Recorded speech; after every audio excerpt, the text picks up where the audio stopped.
মণিপুর নামের একটা গ্রাম ছিল, যেখানকার লোকেরা খুবই পেছনে ছিল আর একদম শান্ত জীবন কাটাচ্ছিল। যদি কারোর বাড়িতে সাইকেল চলে আসে তাহলে তারা পুরো গ্রামকে আমন্ত্রণ জানাতো। সেই গ্রামেই রামু থাকতো। রামু গ্রামে ছোট্ট মোটো কাজ করে নিজের পরিবার চালাতো। কখনো প্রধানের বাড়িতে কাজ করত, কখনো লাকড়ি কাটার কাজ করত, আর ওগুলো বিক্রি করে একটু টাকা রোজগার করত। জঙ্গলে কাঠ কাটাটা তো এখন খুব কঠিন হয়ে দাঁড়িয়েছে। জানি না কোন জানোয়ার কখন সামনে চলে আসবে, সবসময় ভয়ে থাকি আমি। রামু কিছু লাকড়ি কেটে সেগুলো বিক্রি করতে বাজারে চলে যায়। আরে এসো রামু এসো, আমি তো তোমার জন্যই অপেক্ষা করছিলাম বটে। আমার অপেক্ষা? সেটা কেন করছিলে? কি হয়েছে বলো তো? এই কাঠগুলো নাও আর আমাকে পয়সা দিয়ে আমাকে ছাড়ো তো বাবা। আরে প্রধান মশাই তোমাকে ওনার বাড়িতে কাজ করার জন্য ডাকছে, বুঝলে তো? আর বলছিল যে পুরনো হিসাব সবকিছু মিটিয়ে দেবেন উনি। কি বলছো তুমি? তুমি এই কাঠগুলোকে ওজন করে নাও আর আজকের হিসাবটা করে দাও। আমি প্রধান মশাইয়ের বাড়িতে এক্ষুনি চলে যাচ্ছি। রামু সেই লাকড়িওয়ালার থেকে কিছু টাকা নিয়ে নেয় আর প্রধানের বাড়িতে কাজ আর পয়সার লোভে চলে যায়। তক্ষুনি প্রধান নিজের মুন্সির সাথে কথা বলছিল। এই গ্রামের লোকজনের গোলাম করা খুব সহজ, বুঝলে? কি করতে হবে? ওদেরকে সবসময় অসুবিধে ফেলে দিতে হবে। ওদেরকে খুশিতে থাকতে দিলে চলবে না, কারণ ওরা যদি খুশিতে থাকে তাহলে আর কিসের গোলাম হলো? আরে গোলাম তো সেই হতে পারে যে বিষণ্ণতায় থাকে, যে দুঃখী থাকে। একদম ঠিক কথা বলেছেন প্রধান মশাই আপনি। সেই জন্যই তো আপনার সামনে বেশিরভাগ চাকর টাকর তো পোপো করে ঘুরে বেড়ায়। ওদের সবার কথা দূরে দাঁড়িয়ে থাকা রামু খুব মন দিয়ে শুনে নেয় আর মনে মনে ভাবতে শুরু করে। এদের মনের মধ্যে কত পাপ ঢুকে রয়েছে। সমস্ত গ্রামকে এত গোলাম ভাবেও। এর কাছে যদি কেউ সাহায্য চাইতে আসে তাহলে সে তো একটা মূর্খ হবে, তাই না? রামু প্রধানের কাছে গিয়ে বলে ওঠে, দেশ তো কবে স্বাধীন হয়ে গেছে প্রধান মশাই, তবে আপনাদের মতন প্রধান আর মুন্সিরাই যে গোলামি আর এরকম নোংরা জঘন্য চিন্তাধারা রাখে, যে গরিব মানুষকে গোলাম মনে করে, সাধারণ মানুষকে মূর্খ আর সৎ মানুষকে বোকা, তাই না? তোমার মাথা ঠিক আছে তো রামু? এসব কি বলছো? তোমার এত সাহস যে তুমি এই সব কিছু আমার সামনে দাঁড়িয়ে বলছো? বড় মুখে ছোট কথা প্রধান মশাই। যাই হোক, আপনি বলুন, আপনি আমায় খোঁজ করছিলেন তাই না? বাজারে কোনো কাজ ছিল? আজকে আমার ছেলের জন্মদিন। যাও যাও গিয়ে একটা প্যান্ডেল তৈরি করো আর গ্রামের সবাইকে বলে দাও যে আজকে আমার বাড়িতে ভোজ দেওয়া হবে, ঠিক আছে? আর তার সাথে যে হালুয়াই আসতে চলেছে তাতে সাহায্য করো তুমি। আগে প্রধান মশাই, আর আগের মাসেও তো একটা পয়সা বাকি রয়েছে তাই না? তার একটু খেয়াল রাখবেন, ঠিক আছে? তোমার হিসেব আমি একটু পরেই দিয়ে দিচ্ছি, ঠিক আছে? আগে গিয়ে সমস্ত কাজ করে নাও। আমন্ত্রণের পুরো তৈয়ারি যেন রামুর হাতেই ছিল। সে গ্রামের প্রত্যেক বাড়িতে আমন্ত্রণ দেওয়া থেকে সমস্ত কাজ করে নেয়। এসো সবাই পেট ভরে খেয়ে নাও। খাবার খুব সুস্বাদু হয়েছে বটে। খাবারে অনেক কিছু শক্তি রয়েছে। নিজের নিজের ওজন বাড়িয়ে চলে যাও। সত্যি খুব ভালো ব্যবস্থা করেছে বটে। দারুণ লাগলো খাবারগুলো খেয়ে, কিন্তু যেখানে রামুর হাত একবার লেগে যায় সেখানে এমনই মজা হয়, তাই না? ঠিক বলেছ তুমি। রামুর হাতে যেন জাদু রয়েছে। যেই খাবারই তৈরি হয় সেটা রামুর হাত দিতেই খাবার খুবই সুস্বাদু আর ভালো হয়ে যায়। পুরো গ্রাম খুব ভালো করে আমন্ত্রণে খাবার খায় আর সবাই রামুর খুব প্রশংসা করে। কিন্তু প্রধান আর তার ছেলের এই কথাটা একেবারেই পছন্দ হয় না। কিন্তু যখন রামু প্রধানের কাছে নিজের টাকা চাইতে চলে যায় তখন প্রধান আর তার ছেলে এই কথাটা একদম পছন্দ করলো না। প্রধান মশাই, সবকিছু খুব ভালোভাবেই তো হয়ে গেল। সমস্ত গ্রামের সবাই ভোজ খেয়ে চলে গেল আর আপনার ছেলের জন্মদিনও তো খুব ভালোভাবে পালন করা হলো। এবার আসুন তো, আমার পয়সাটা আমাকে দিয়ে দিন তো। সবকিছু হলো, কিন্তু কিছু জিনিস ভালো হয়নি বটে। আমার ছেলেকে তো গ্রামের কোনো মানুষ দেখলাম না জন্মদিনের জন্য সংবর্ধনা জানালো। শুধু এলো, খাবার দাবার খেলো আর তোমার প্রশংসা করে এখান থেকে চলে গেল। এরকম আশা তো আমি গ্রামের লোকের কাছে করিনি। আর যদি বলতে হয় তোমার পয়সার কথা, সেটা তুমি নিয়ে যেতে পারো। প্রধান রামুকে টাকা দিয়ে দেয়। রামু ওখান থেকে চলে যায়। মালিক, এটা কি বলুন তো? রামুকে ওর পয়সা আপনি এইভাবে কি করে দিয়ে দিলেন? এটা তো খুবই অন্যায়। সে নিয়ে তুমি চিন্তা করো না। আমি রামুর পেছনে দুজন গুন্ডা লাগিয়ে দিয়েছি বটে। যেই ও জঙ্গলের রাস্তা ধরে বাড়ির জন্য রওনা দেবে না, ওরা দুজন শক্ত করে পাকড়াও করে ধরে রামুর সব পয়সা কেড়ে নেবে। এই চল চল চল, পয়সা বের কর, পয়সা বের কর। পয়সা বের কর, না হলে তোকে শেষ করে দেব। পয়সা বের কর। ওই দুজন গুন্ডাকে দেখে রামু প্রচন্ড ভয় পেয়ে যায়। আগে এই নিন পয়সা, নিয়ে নাও, পয়সা নিয়ে নাও, আর এখান থেকে চলে যাও। আর দয়া করে তোমরা আমায় কিছু করো না। যেই মাত্র গুন্ডারা চলে যায়, রামু প্রচন্ড কাঁদতে শুরু করে। হায় ঈশ্বর, আমি কি ক্ষতি করেছি তোমার? আমার পরিবার কতদিন হয়ে গেল খায়নি, শুধু এই আশাতে যে আমি কিছু পয়সা রোজগার করে তাদের পেটটা ভরে দেব। আমি তো বেশি কিছু চাইও নি তোমার থেকে, যে আমার থেকে এত অন্যায় করাচ্ছেন আপনি।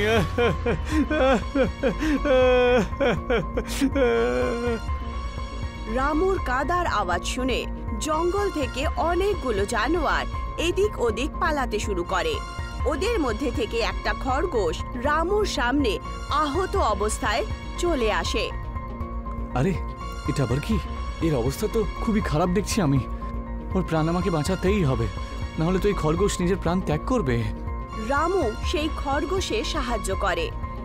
যেই মাত্র খরগোশ জ্ঞান ফিরে আসে, খরগোশ রামুকে বলে ওঠে, আরে রামু, তুমি আমাকে চিনলে না?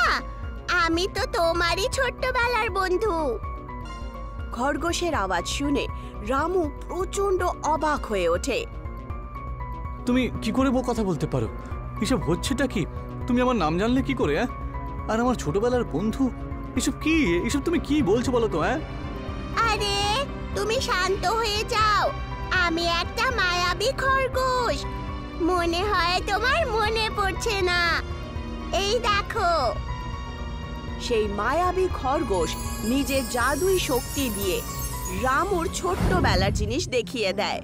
রামুর সামনে তার ছোট্টবেলা দেখতে পায়, যেখানে রামু সেই খরগোশের সাথে খেলা করছিল, তাকে খাবার খাওয়াচ্ছিল আর তাকে জলও খাওয়াচ্ছিল। এটা কি করে হতে পারে? এই বাচ্চাটা তো আমিই বটে। আর আমার যতদূর মনে পড়ছে, আমার বাবা তো আমাকে কোনো জাদুঘরকে বিক্রি করে দিয়েছিল। তুমি ঠিক বলেছো, সেই জাদুঘরের সাহায্যেই আমি আজ মায়াবী খরগোশ হয়ে গেছি আর এই জঙ্গলেই থাকি। একটা বাঘ আমার উপরে আক্রমণ করলো, আমি বাঁচতে বাঁচতে এখানে চলে এলাম আর তুমি আমার প্রাণ বাঁচালে। এখন তুমি আমার কাছ থেকে যে কোনো দুটো জিনিস চাইতে পারো, আমি সেটা নিশ্চয়ই পূরণ করব। তোমার কাছ থেকে কিছু লাগবে না আমার। তুমি এখান থেকে চলে যাও আর আমাকে একা থাকতে দাও তো, আর কিছু না। রামুকে হতাশ আর অস্থির দেখে খরগোশ নিজের জাদুই শক্তি দিয়ে সেই জায়গাতেই একটা ফুচকার গাছ বানিয়ে দেয়। এটা আবার কি? একটা ফুচকার গাছ? এটা তুমি কেন করলে? তুমি নিজের ফুচকা বিক্রি করে নিজের সংসার চালিও। এই ফুচকার গাছ থেকে পুরি নিয়ে সামনেওয়ালা কুয়া থেকে জল নিয়ে তুমি সেটা বিক্রি করো। এতে তোমার আমদানিও হবে আর আমার বরদানও পূরণ হয়ে যাবে। সেই মায়াবী খরগোশের সাহায্যের কারণে রামু প্রচন্ড খুশি হয়ে ওঠে আর খুশির চোটে চোখ দিয়ে জল বেরিয়ে আসে। ধন্যবাদ বন্ধু, ছোটবেলায় যে উপকার করেছিলাম তুমি এখনো মনে রেখেছো। অনেক ধন্যবাদ। আমি এই ফুচকাগুলোকে বিক্রি করে নিজের সংসারটা ভালো করে চালাতে পারবো। আর দ্বিতীয় দিন থেকে ঠিক সেরকমটাই হলো। রামু সেই ফুচকার গাছ থেকে অনেকগুলো ফুচকা নিয়ে নেয় আর পাশের কুয়ো থেকে টক ঝাল জলও নিয়ে নেয় আর সেগুলোকে একটা ঠেলাতে বিক্রি করতে শুরু করে। রামু দাদা, এক প্লেট ফুচকা দাও তো আমাকে। তোমার হাতে তো জাদু রয়েছে, জাদু। হ্যাঁ, আর নয় তো কি, একবারে এক প্লেট ফুচকা কেউ খেতেই পারবে না, ওর মনই ভরবে না। কমপক্ষে 3 প্লেট ফুচকা তো তাকে খেতেই হবে। আরে এ তো সামান্য তোমাদের ভালোবাসা, বুঝলে? আরে আমরা তো শুনেছি যে তুমি তোমার বাড়ি ঠিকঠাক করে নিয়েছো, একদম খুব ভালো কথা, বুঝলে তো? তোমার সংসার এখন খুব ভালোভাবে আর বাড়িটাও বেশ সুন্দর হয়ে গেছে, বুঝলে তো? সবই হরি ঠাকুরের কৃপা। এখন রামু ফুচকা বিক্রি করে নিজের সংসার খুব ভালো করে চালাচ্ছিল। এইভাবেই অনেক মাস কেটে যায়। রামু গ্রামে একটা স্কুটারও কিনে নেয়। সেই স্কুটারের মধ্যে ফুচকা রেখে রামু আর রামুর স্ত্রী সন্ধ্যা দুজনই গ্রামে গ্রামে গিয়ে ফুচকা বিক্রি করার কাজ শুরু করে। এই কথাটা প্রধানের মোটেই পছন্দ হলো না। এই রামুকে একবার দেখো, কালকে একটু ব্যবসা শুরু করেছে আর হঠাৎ করে এত পয়সাওয়ালা হয়ে গেল যে যে গ্রামে একটা সাইকেল ছিল না, সেই গ্রামে রামু স্কুটিতে করে ফুচকা বিক্রি করছে। যদি এইভাবেই চলতে থাকে তাহলে মালিক, রামু কয়েক মাসের মধ্যেই তো আপনার থেকে বেশি বড়লোক হয়ে যাবে গিয়ে, আর বেশি সম্মানও পাবে না। তুমি শুধু ওর প্রশংসাই করতে থাকবে নাকি কোনো উপায়ও বলবে আমাকে, যাতে আমি রামুর ব্যবসাটাকে বন্ধ করতে পারি? হ্যাঁ, আরে একটা উপায় রয়েছে বটে। আপনার কি মনে পড়ে আপনার সেই পোষ্য গুন্ডাগুলো, ওদেরকে বলে দিয়ে ওর স্কুটি ফুচকা পুরি ভেঙে দিয়ে আপনি আপনার হিসেবটা ঠিক করে নিতে পারেন, তাই না? যাই বলো না মুন্সি, তুমি কিন্তু সত্যিই শয়তান। এইভাবেই চলতে থাকো, আর এবারে আমিও যাব, বুঝলে? ওর স্কুটি ফুচকা ভাঙা হচ্ছে দেখতে। প্রধান আর মুন্সি রামুর বাড়ির কাছে চলে যায় আর গাছের আড়ালে লুকিয়ে ওই গুন্ডাদের কাজকর্ম দেখতে শুরু করেন। যেইভাবে গুন্ডারা স্কুটি পানিপুরির গাড়ি ভেঙে দেয়, প্রধান আর মুন্সি প্রচন্ড খুশি হয়ে ওঠেন। কেমন লাগলো বেটা এবার তোমার? কিন্তু এতে ওর খুব বেশি ক্ষতি হবে না, বুঝলে? আরে আমি তো দেখেছি মালিক, যে স্কুটি নিয়ে রামু সবসময় একটা গাছের কাছে যেত, বুঝলেন তো, আর সেখান থেকে স্কুটি ফুচকা নিয়ে বেরিয়ে পড়তো। আমার মনে হচ্ছে ওই জঙ্গলে গেছি একবার, ওই জায়গাটা দেখা উচিত। এটা তুমি আমাকে আগে কেন বলনি? হ্যাঁ, তুমি একটু বেশি করে পেট্রোল নিয়ে নাও, ঠিক আছে? পুরো জঙ্গলটাকে জ্বালিয়ে পুড়ে ছারখার করে দেব। সাপও মরবে আর লাঠিও ভাঙবে না। হ্যাঁ। প্রধান আর তাদের গুন্ডারা অনেকগুলো পেট্রোল নিয়ে নেয় আর সেই ফুচকার গাছের কাছে চলে যায়। আর ওখানে গিয়ে দেখতে পান যে ফুচকার গাছ রয়েছে, যেখান থেকে রামু পুরি নিয়ে নিত। আচ্ছা, তাহলে এটা হলো আসল ব্যাপার। এবার আমি বুঝতে পেরেছি সবকিছু। এই সমস্ত গাছগুলোকে পেট্রোল ঢেলে পুড়িয়ে দাও তো দেখি। আর সেরকমটাই হলো। প্রধান পুরো জঙ্গলে আগুন লাগিয়ে দেন, কিন্তু একটাও গাছ পুড়ল না। প্রধান, মুন্সি আর দুটো গুন্ডা প্রচন্ড অবাক হয়ে ওঠে। তক্ষুনি প্রধানের একটা লোক দৌড়তে দৌড়তে প্রধানের কাছে এসে বলতে শুরু করে, প্রধান মশাই, আপনার ফ্যাক্টরিতে আর আপনার বাড়িতে আগুন লেগে গিয়েছে, আর তার উপর আবার আপনার সমস্ত গাড়িগুলোর মধ্যে কেউ ভেঙে দিয়েছে বটে। জানি না কে করলো এইসব। না না, এটা হতে পারে না। এসব তুমি কি কথা বলছো? হ্যাঁ, প্রধান নিজের বাড়িতে গিয়ে দেখে যে তার বাড়ি আর তার ফ্যাক্টরি দুটোই আগুনে পুড়ছিল, যেটা দেখে সে অবাক হয়ে যায় আর জোরে জোরে কাঁদতে শুরু করে। তক্ষুনি ওখানে সমস্ত গ্রামবাসীরা জমা হয়ে যায়, আর তার মধ্যে রামুও ছিল, যাকে দেখে প্রধান লজ্জা ফিল করতে শুরু করে। আমায় ক্ষমা করে দে রামু, এই সব কিছু আমারই কর্মের ফল রে। আমি তোর বাড়ি শেষ করে দেওয়ার জন্য চেষ্টা করি, আর দেখ আমার বাড়ি শেষ হয়ে গেল। আমি যা করেছি তাতে আমার খুব লজ্জা লাগছে, আমায় ক্ষমা করে দাও। আপনি আপনার ভুল বুঝতে পেরে গেছেন, তো আমার কাছে তো এটাই যথেষ্ট প্রধান মশাই। আপনি চিন্তা করবেন না, সব কিছু আবার ঠিক হয়ে যাবে। ততদিন পর্যন্ত আপনি আপনার পরিবারকে নিয়ে আমার বাড়িতে থাকতেই পারেন। আর ফ্যাক্টরির কথা যদি বলতেই হয়, তাহলে ইন্স্যুরেন্স দিয়ে তো আপনি ফ্যাক্টরির পয়সা পেয়েই যাবেন। প্রধান রামুকে সমস্ত কথা বলে দেন আর রামুর কাছে ক্ষমাও চেয়ে নেয়। আর এইভাবেই রামু আবার নিজের স্কুটিতে ফুচকা বিক্রি করা শুরু করে দেয়, আর পুরো গ্রামে চর্চিত হয়ে ওঠে। প্রধান আর মুন্সি ভালোর রাস্তা খুঁজে পান, আর ওরা নিজের জীবন ভালো করে কাটান। রামু নিজের ভালো ব্যবহারের কারণে অনেকগুলো ফুচকা স্কুটিতে বিক্রি করে। কমলিপুর নামের একটা গ্রাম ছিল। কমলিপুর গ্রামবাসীরা সব সময় হাসি খুশি সময় কাটাতো। গ্রামে ওদের কোনো রকমের চিন্তা ভাবনা ছিলই না। কতদিন হয়ে গেল গ্রামে কোনো রকম আয়োজনই হয়নি, আমাদের কিছু একটা করতে হবে, তাই না? আরে এমন কি করি বলতো, যাতে গ্রামে উৎসব আসে? ওই দেখো, ওখানে রনক ভাইয়া এসে গেছে। ছোটবেলা থেকে ও শহরে চলে গিয়েছিল। যাতে বড় লোক হতে পারে ও। চল গিয়ে দেখি যে ও গ্রামে কেন এসেছে। দুজন মিলেমিশে রৌনকের কাছে যায় আর তাকে একটা খুবই খারাপ অবস্থায় দেখে। হাতে একটা পটলি ছিল আর তার সাথে বউ আর দুটো ছোট ছোট বাচ্চারা। ওরা দুজন আশ্চর্যভাবে রৌনককে জিজ্ঞাসা করে, আরে তুমি তো সেই রৌনক তাই না, যে ছোটবেলায় গ্রাম থেকে শহরে চলে গেছিলে? হ্যাঁ বড়দা, আমি তো সেই যে ছোটবেলায় পালিয়েছিল। আমরা যখন ছোট ছিলাম তখন আমাদের মা তোমার কথা শুনিয়ে শুনিয়ে সব সময় খোঁটা দিত যে তুমি পড়াশোনা খেলাধুলো এই সবেতেই খুব ভালো ছিলে। কিন্তু আজকে তোমার এই দশা কি করে হলো বলো তো? এইসব নিয়ে আলোচনা করার মতন এটা সঠিক সময় নয়, বুঝেছো? আমার স্ত্রী আর বাচ্চারা অনেক দিন ধরে না খেয়ে রয়েছে। 400 কিলোমিটার আমরা শহর থেকে হেঁটে হেঁটে হাসছি। যদি পারো তাহলে দুবেলা খাবারের মতন দাও না, তোমাদের টাকা দিয়ে দেবো। এই তুমি তোমার পুরনো বাড়িতে যাও তো। আর এই যে খাবার দাবার আনাজের কথা বলছো না, সেসব চিন্তা করো না তুমি। প্রধান মশাইকে বলে তোমার বাড়িতে খাবার দাবার পাঠিয়ে দেবো, ঠিক আছে? খুব উপকার হবে বন্ধু, খুব উপকার হবে। রৌনক তাদের সাথে কথা বলে নিজের পুরনো বাড়ি, যেটা পুরোপুরিভাবে খারাপ হয়ে গেছিল, সেখানে পৌঁছে যায়। শোনো, তুমি ওদেরকে বললে না কেন যে আমরা শহর থেকে পালিয়ে কেন এসেছি? আর আমাদের সাহায্য কতদিন পর্যন্ত করবে এরা? আমাদের কিছু একটা তো করতেই হবে না? আমি ওদেরকে কি বলতাম বলো তো? এটাই কি বলতাম যে শহরে বেশি ঋণ হয়ে যাওয়ার কারণে ওখান থেকে পালিয়ে এসেছি আমরা। দুবেলা যে খাবারের জিনিস পেয়েছি সেটাও আমরা পেতাম না, বুঝেছো? ঠিক বলেছ তুমি। ভালো তো এটাই হবে যে তুমি কাউকে কিছুই বলো না। পরের দিন রৌনক গ্রামের প্রধানের সাথে দেখা করে আর ওনাকে সমস্ত সমস্যা বলে দেয়। শহরে যাবার কথা একদম ভেবো না, ঠিক আছে? এখানে যখন চলেই এসেছো তাহলে এখানেই ব্যবসা শুরু করো।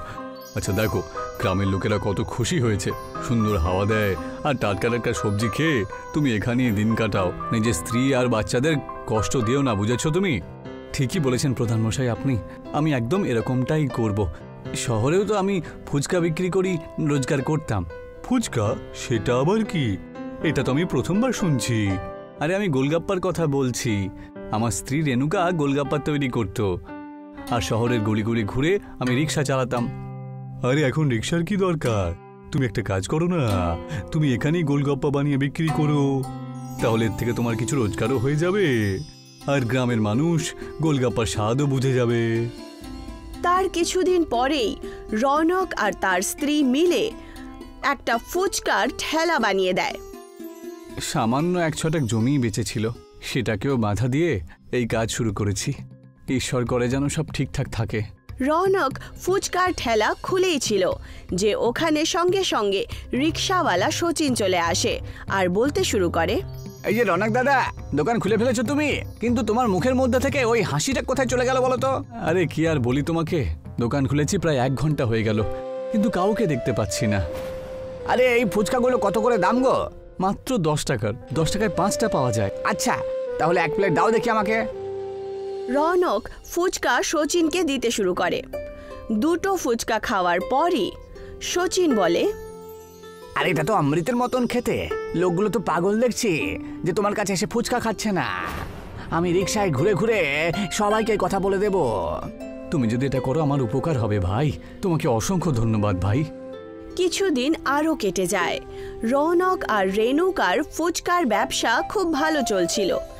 তখন প্রধান মশাই তাদের সাথে দেখা করেন আর ওদেরকে বলেন, আচ্ছা বলো তো এবার, আমি তোমাকে আমার বাড়িতে আজকে কেন ডেকে পাঠিয়েছি? কেন প্রধান মশাই? সেটাই তো আমি ভাবছি। তোমার ফুচকা খুবই প্রসিদ্ধ, তাই আমি চাই যে তুমি অনেক ফুচকা তৈরি করো আর আশেপাশের সব গ্রামে সেগুলো বিক্রি করে আমার সাথে চলো। আর আগামী দিনে আসতে চলেছে ভোট, তাতে তুমি আমার সাথে প্রচার করবে, চলো। আপনি আমার পরিবারকে সেই সময় সাহায্য করেছিলেন যখন আমি শহর থেকে ঘর ছাড়া হয়ে এসেছিলাম। আপনার জন্য এটুকু আমি অবশ্যই করব। কিন্তু আমাদের কাছে টাকা পয়সা কোত্থেকে আসবে? আমরা এতগুলো ফুচকা বানাবো কি করে?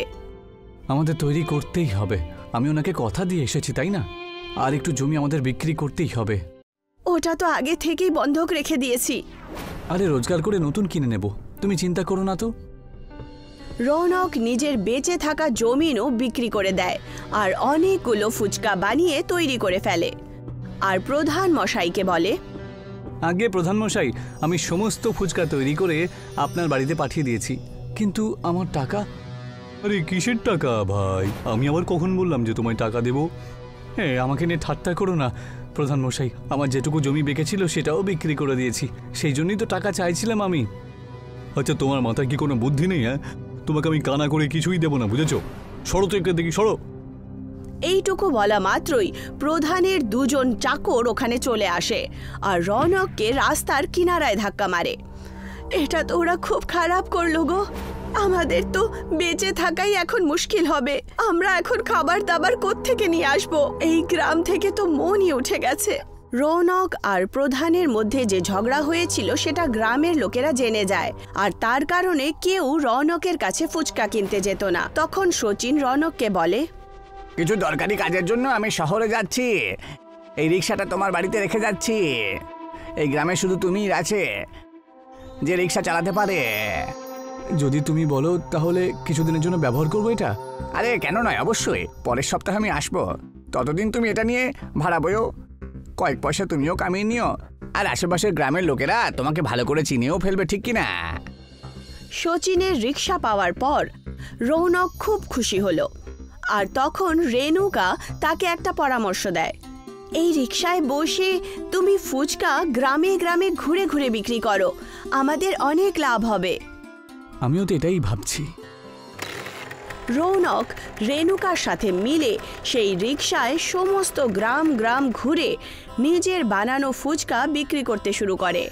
দেখতে দেখতেই রৌনক আর রেণুকা দুজনই রিক্সা ফুচকাওয়ালার নামে প্রসিদ্ধ হয়ে যায়। আমরা এক সপ্তাহেই আমাদের বন্ধক দেওয়া জমিন ছাড়িয়েছি, ভালো হোক ওই রিক্সাওয়ালার যিনি আমাদের রিক্সাটা দিলেন। আজকে আমি খুব খুশি হয়েছি। সব সময় ঋণ থেকে আমি পালাতে শুরু করেছি, আর আজকে আমার এমন মনে হচ্ছে যে আমি পুরো দুনিয়াকে জিতে নিয়েছি। ততক্ষণেই ওখানে শচীন একটা নতুন রিক্সা নিয়ে আসে, আর তখন রৌনক বলে ওঠে, আরে বাহ ভাই বাহ, নতুন রিক্সা, এটা কার জন্য? আমার পুরনো রিক্সাটা আমি বিক্রি করার কথা ভাবছি। আমি এখন গ্রাম থেকে যাত্রীদের নিয়ে গ্রামে ছেড়ে দেওয়ার বদলে এখন আমি গ্রাম থেকে শহরে গিয়ে যাত্রীদের পৌঁছে দেব। তুমি যদি কিছু মনে না করো তাহলে কি এই রিক্সাটা আমাকে বিক্রি করে দেবে? আর এটা জিজ্ঞাসা করার কি আছে, তুমি এটা রেখে দাও। আর এমনিতেই এই রিক্সাটা তো আমার মতন আর নেই, তাই না? তুমি তো এটা ফুচকা রিক্সা বলে বিখ্যাত করে তুলেছো, ঠিক কি না? আপনার খুব দয়া হবে দাদা। রেণুকা আর রৌনক মিলে ওই রিক্সাটা কিনে নেয়, আর দুজনই ওই রিক্সা ফুচকা বিক্রি করতে শুরু করে। সমস্ত লোকেরা খুব হাসি খুশি রিক্সা ফুচকা খেত। এখন ওদের দুজনের ব্যবসা আর ঘর দুটোই খুব ভালোভাবে চলতে শুরু করে।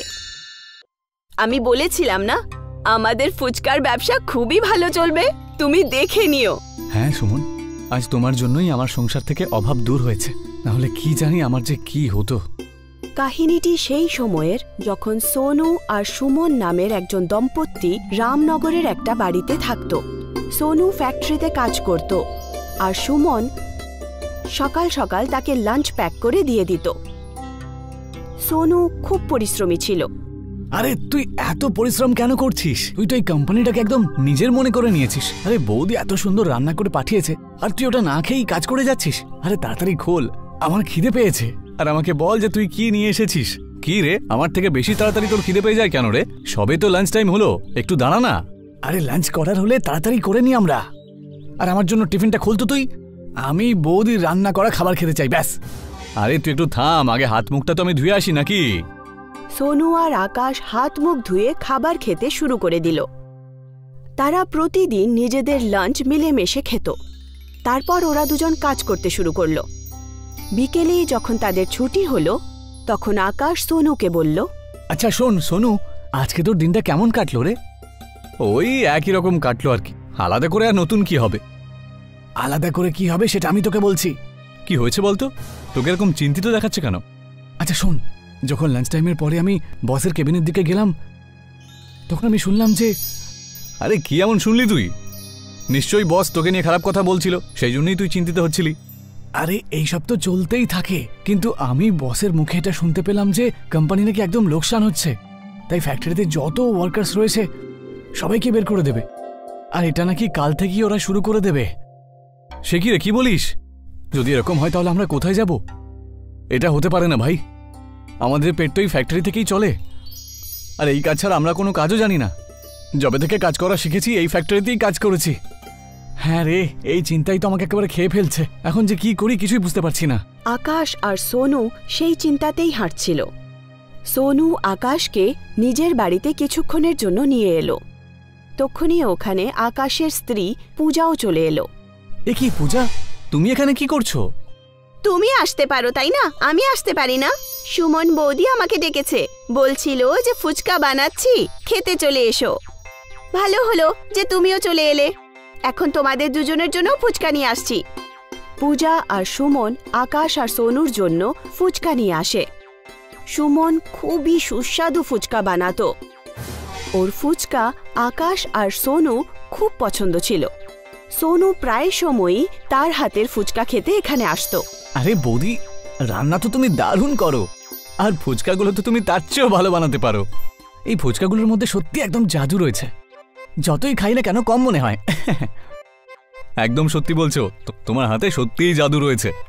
তুমি যে ফুচকাগুলো তৈরি করো সেগুলো সাইজে এতই বড় হয় যে একটা খেলেই জমে যায় একেবারে।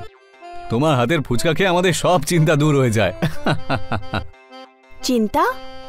কিরকম চিন্তা? কোন চিন্তার কথা বলছো তুমি? সবকিছু ঠিক আছে তো? কি রে সোনু, তুই বৌদিকে বিরক্ত করছিস কেন? তুই থাম না একটু। না, আমিও জানি তোমাদের দুজনের চিন্তাটা আসলে কি। আজকে এমনিতেও তোমাদের দুজনকে চুপচাপ লাগছে, ফ্যাক্টরি থেকে আসার পরের থেকেই। আকাশ আর সোনু না চাইতেও নিজেদের স্ত্রীকে চিন্তার কথা বলার জন্য বাধ্য হয়ে গেল, আর তারা নিজের স্ত্রীকে সমস্ত কথা বলে ফেলে, যার কারণে ওদের দুজনের স্ত্রীও চিন্তিত হয়ে পড়ে।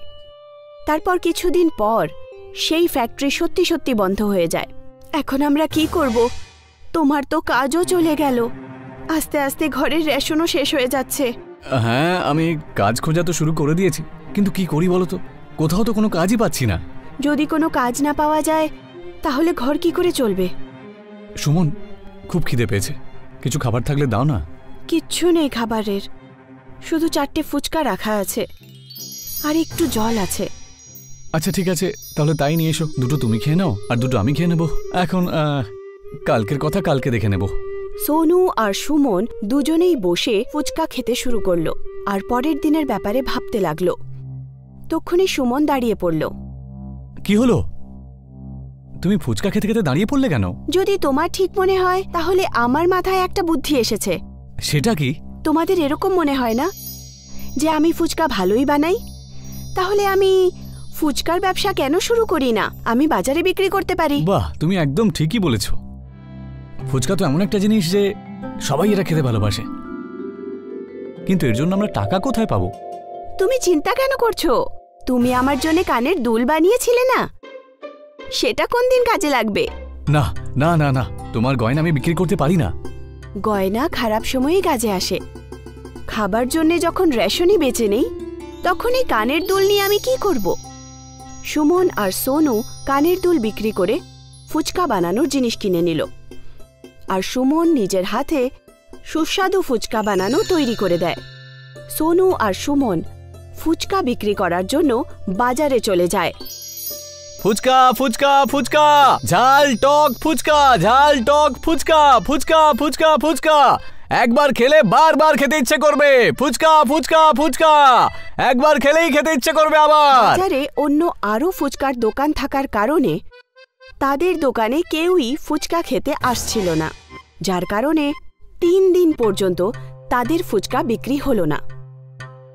বাজারে তো অনেক ফুচকার দোকান রয়েছে গো, আমাদের ফুচকা তো কেউ কিনতে আসছে না। যদি এইভাবেই চলতে থাকে তাহলে এই দোকানপাট তুলে আমাদের বসে থাকতে হবে, বুঝেছো? আমি এত মন দিয়ে ফুচকা বানালাম আর কেউ খেতেই আসছে না, এটা তো মোটেই ঠিক হচ্ছে না। এখন আমাদের বাড়ির খরচা কি করে চলবে? সোনু আর সুমন ওখানেই উদাস হয়ে দাঁড়িয়ে থাকে। তখনই ওদের নজর পড়ে ওখানের আরেকটা দোকানের বোর্ডে। শোনো না, ওই দেখো, ওই বোর্ডের ওপরে কি লেখা আছে? কি লেখা আছে? দোকানদারদের স্কিম লেখা রয়েছে। যদি আমরাও আমাদের ফুচকার দোকানে স্কিম চালু করে দিই তাহলে হতে পারে আমাদের ফুচকাও বিক্রি হতে শুরু করে দেবে। যতক্ষণ না গ্রাহকরা আমাদের ফুচকার টেস্ট করবে ততক্ষণ গ্রাহক কি করে বুঝবে? আমি ঠিক বুঝলাম না। সুমন সোনুকে সমস্ত কথা বলে, আর সোনু দোকান থেকে কিছু সামগ্রী আরও কিনে নেয় আর সুমনকে দিয়ে দেয়। সুমন একটা ফুচকাকে বাহুবলী ফুচকার মতো আকার দিয়ে দিল। আরে, এটা তো তুমি সত্যি একটা বাহুবলী ফুচকা বানিয়ে ফেলেছো। এবার নিশ্চয়ই সবাই এই ফুচকার লোভে আমাদের দোকানেই আসবে, দেখে নিও। এই বাহুবলী ফুচকার সাথে আমি একটা শর্তও রেখেছি। কেউ যদি এই ফুচকাটাকে খায় তাহলে সে 100 টাকা পুরস্কার পাবে। সোনু জোরে জোরে নিজের স্কিম সবাইকে বলছিল, যার কারণে বাহুবলী ফুচকাকে দেখার জন্য ওখানে ভিড় একত্রিত হলো। এই যে দাদারা শোনো, যেই বাহুবলী ফুচকাটা খাবে তাকে 100 টাকার পুরস্কার দেওয়া হবে। এই প্রতিযোগিতায় যারা যারা অংশ নিতে চাও তারা এই দিকে চলে এসো। এই বাহুবলী ফুচকা যে খাবে তাকে বাহুবলী বলা হবে, বুঝেছো? সোনুর এই স্কিম শোনার পর ওখানে ভিড় জমা হয়, আর দুজন প্রতিযোগী নিজেদের মধ্যে ফুচকা খাওয়ার প্রতিযোগিতা করল, কিন্তু ওরা হেরে যায়। ওদেরকে দেখে ওই বাহুবলী ফুচকা খাওয়ার জন্য অন্য অনেক লোকও জমা হয়ে যায়। এই যে দাদা, তোমার এখানকার ফুচকা তো দারুণ খেতে। যদিও এই প্রতিযোগিতা আমি জিততে পারলাম না, কিন্তু তোমার এই বাহুবলী ফুচকা খেতে সত্যি একেবারে অসাধারণ। হ্যাঁ, ঠিক বলেছিস। এই সাধারণ ফুচকা খেতে খেতে আমরা একেবারে বোর হয়ে গেছিলাম। এখন এই বাহুবলী ফুচকা যখন বাজারে এসেছে তা দেখে তো আমাদের মুখে একেবারে জল আসছে রে। আরে ভাই, তুই একবার খেয়ে দেখ, বাজারে সবচেয়ে ভালো ফুচকা হলো এখানেই পাওয়া যায়। একবার খেলে পরে তোমাকে বারবার আসতে বাধ্য হতে হবে। সে কি দাদা, এই ফুচকা কি সত্যিই খেতে এত ভালো নাকি? আরে, যদি আমার কথায় বিশ্বাস না হয় তাহলে একবার খেয়েই দেখো না। একবার জিততে পারলে 100 টাকা পাবে। ওখানকার সব লোকেরাই বাহুবলী ফুচকাকে নিয়ে কথা বলছিল, আর বাজারের সমস্ত গ্রাহক সুমনের দোকানে ফুচকা খাওয়ার জন্য চলে আসে। ওদের দোকান এখন বাহুবলী ফুচকার নামে প্রসিদ্ধ হয়ে গেল। সেই বাজারেই একজন নথ্থু নামের পালোয়ান থাকত, যে সবার ফুচকা ফ্রিতে খেত। সে সুমনের দোকানেও ফুচকা খেতে চলে আসে। আরে ও না না, দোকানটা তো খোলাই রয়েছে। নে তাড়াতাড়ি এবার আমাকে 5 প্লেট ফুচকা বানিয়ে দে তো। হ্যাঁ, ফুচকা তো আমি অবশ্যই বানিয়ে দেব, কিন্তু আমাদের এখানকার বাহুবলী ফুচকা খেয়ে একবার বলুন। যদি আপনি এই বাহুবলী ফুচকা খেয়ে ফেলেন তাহলে আমি আপনাকে সারা বছর ফ্রিতে ফুচকা খাওয়াবো। আচ্ছা, শুধু এই ব্যাপার? তাহলে তুই একটা কাজ কর তো, এই শর্তে আরো একটা জিনিস যোগ করে দে। একটা নয়, আমি 5টা বাহুবলী ফুচকা খেয়ে দেখাবো, 5টা। যদি আপনি এই ফুচকা খেতে না পারেন তাহলে কিন্তু এই ফ্রিতে খাওয়ার অভ্যেস আপনাকে ছাড়তে হবে। ঠিক আছে, আমি তাতে রাজি। নথ্থু পালোয়ানের সামনে 5টা বাহুবলী ফুচকা রেখে দেওয়া হলো, আর নথ্থু বাহুবলী ফুচকা খেতে শুরু করে দেয়। কিন্তু সেও এই প্রতিযোগিতায় হেরে যায়, আর সে নিজের শর্ত অনুসারে ফ্রিতে ফুচকা খাওয়া ছেড়ে দেয়। সব লোকেরা সোনুকে অনেক অনেক ধন্যবাদ জানায় আর তার এই চেষ্টার জন্য বাহবা দেয়।